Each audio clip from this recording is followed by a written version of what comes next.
cette fois, on va vraiment aller au cœur du Congo. Bonjour, vous êtes Dominique Wankoui? Oui. Ah, Il y a l'histoire qui est là, donc il y a la vie de tous les jours. Il y a aussi la dimension artistique, la dimension culturelle. Et donc on est à plusieurs niveaux. Et donc ça permet aux enfants de s'enrichir. mais si, j'ai une question vite fait. C'est Wagenia ou Wagenia? Wagenia. Wagenia. On va être vraiment dans le thème central de cette 25e édition, de cette 25e heure du livre, avec les peuples du fleuve Congo. C'est Ludovic Maris d'Ornithorynque qui est ici avec Dominique Mankoumi. Oui, merci Eric. Dominique, bonjour. Alors avant d'attaquer le récit de votre livre, je pense qu'il faut faire ample connaissance avec vous. Vous êtes né dans le Congo. Oui, non, moi je trouve que c'est bien parce que pour la suite c'est bien. Voilà, tout simplement.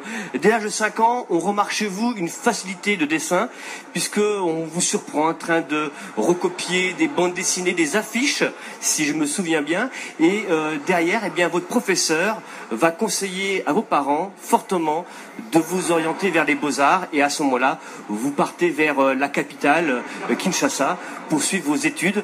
Mais quelques années plus tard, l'appel de la racine vous prend, vous entamez un voyage pour revenir vers les villages où vous allez retrouver eh bien, les odeurs, les atmosphères, l'ambiance que vous aimez.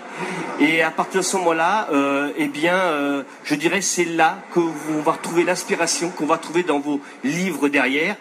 Et vous racontez avec une force, un ton et un charme magnifique, et bien la simplicité de la vie au quotidien des petits Congolais. Entre autres, on peut citer la pêche à la marmite, mais aussi la peur de l'eau. Et aujourd'hui, à la 25e heure du livre, sur le plateau de la Frama, vous nous présentez donc votre livre « Les pêcheurs intrépides du Congo », qui est sorti en 2009 aux éditions l'école des loisirs.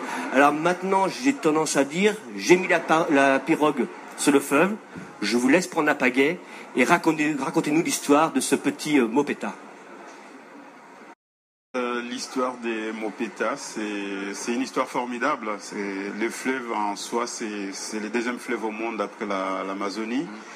Et dans les fleuves, il se passe beaucoup de choses en fait. Il y a des hippopotames, il y a des crocodiles, il y a des serpents, aussi des reptiles comme les boas, ils peuvent traverser l'eau, ils peuvent aller sur les arbres. Et il peut aller sur la terre ferme. Donc il y a toutes ces ambiances, en fait, cet environnement. Et là où Mopeta apprend à pêcher, en fait, l'histoire de Mopeta, ce qui est formidable, c'est qu'ils opèrent dans les hauts fonds où il y a une force au niveau des courants, en fait. Oui. Parce qu'il y a des rapides, en fait, et les courants sont assez forts et vous risquez d'être emporté par ces courants. Donc il faut être agile, il faut être vraiment acrobate initié. Et la population en fait des Wagenia, ils habitent dans les dérives en fait du fleuve Congo et ils construisent des échafaudages et c'est ce qui permet à ces pêcheurs de pouvoir pêcher. Donc ils communiquent avec des signes parce qu'en fait comme il y a les bruits des eaux, voilà, on ne peut pas s'entendre. Donc c'est très très beau. Et ce garçon, il était là en train de regarder le coucher du soleil. Qu'est-ce qu'il va voir? Il va voir apparaître une très belle femme. Il peut dessiner comme ça.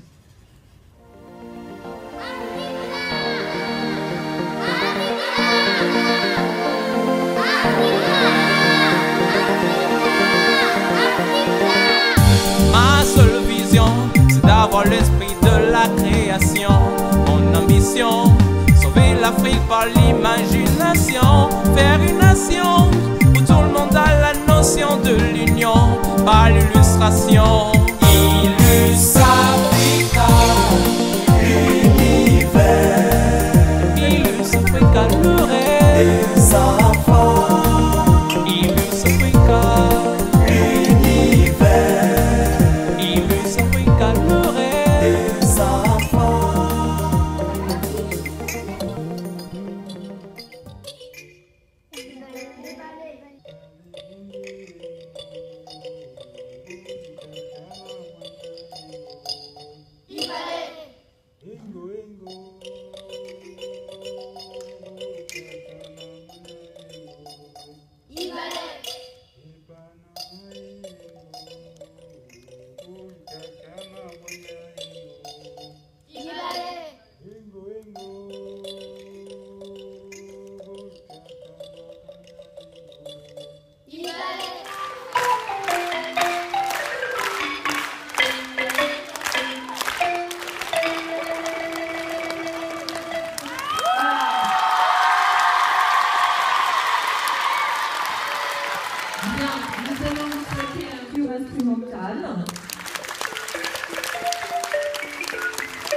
remerciements les plus chaleureux à nos partenaires du livre.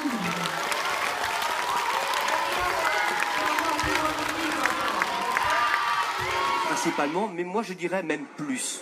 Puisque bien sûr, comme tout intervieweur, je l'ai lu ce livre, mais j'ai appris beaucoup plus à la fin du livre, parce que votre particularité de votre livre, c'est qu'il y a un supplément, il y a un bonus, où on apprend plein de choses sur le Congo, les traditions, les repas, la politique, la géographie. C'est une volonté propre à vous de nous ouvrir les portes du Congo ? Oui, en fait, je crois qu'avec une histoire, on comprend mieux. Ça permet, en fait, d'entrer dans les pays, de pouvoir visiter les Congos autrement. Pas seulement avec l'histoire, mais avec l'histoire, ça permet bien de connaître ce pays qui est grand, qui fait 8 fois la France, et où il y a plein de merveilles, en fait, dans la nature. C'est très, très beau, les couchers de soleil, la forêt, les fleuves, en fait, c'est magnifique. Ce que j'ai apprécié dans ce livre illustré, c'est qu'en fait, j'imagine très bien la femme occidentale en train de lire cette histoire à son enfant de 7-10 ans, mais qu'à l'après, il y a des questions qui arrivent de l'enfant, et là, la maman ou le papa est obligé de consulter ces dernières feuilles, dernières pages, pour apporter un plus. Et je trouve que vous avez trouvé le moyen et l'image de la communication entre la maman africaine et les enfants, et nous la transporter en occitan. Oui, parce que c'est pas évident de pouvoir communiquer. En fait, on raconte une histoire mieux quand on est dans cet environnement-là.